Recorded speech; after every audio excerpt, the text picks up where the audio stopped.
ضربة بيلينغهام تهدد سحر ريال مدريد المعتاد في دوري الأبطال. بات الإنجليزي جود بيلينغهام لاعب خط وسط ريال مدريد القوة الدافعة وراء نجاح كتيبة الإيطالي كارلو أنشيلوتي مدرب الميرينجي، كما أن الفريق يصبح أضعف بكثير في غيابه.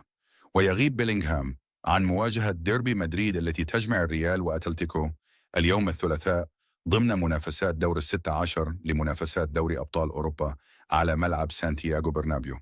لذلك يصبح من الضروري تحليل تأثير غياب بيلينغهام عن ريال مدريد ليكسر ما تم افتراضه لفترة من الوقت أن وجود فينيسيوس جونيور وكيليان موبابي يمنح الملكي كل ما يحتاجه لاكتساح الخصوم.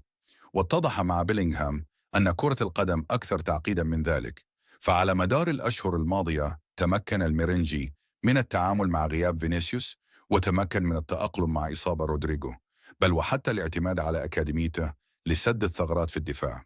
لكن ما لا يمكنهم فعله هو معرفة كيفية الفوز عندما لا يكون بيلينغهام في الملعب، ومع إيقافه مرة أخرى في ذهاب دور السادس عشر من دوري أبطال أوروبا أمام أتلتيكو مدريد، هذه المرة بسبب تراكم البطاقات الصفراء وليس بسبب الإساءة إلى حكم. يجب عليهم كسر هذه السلسلة.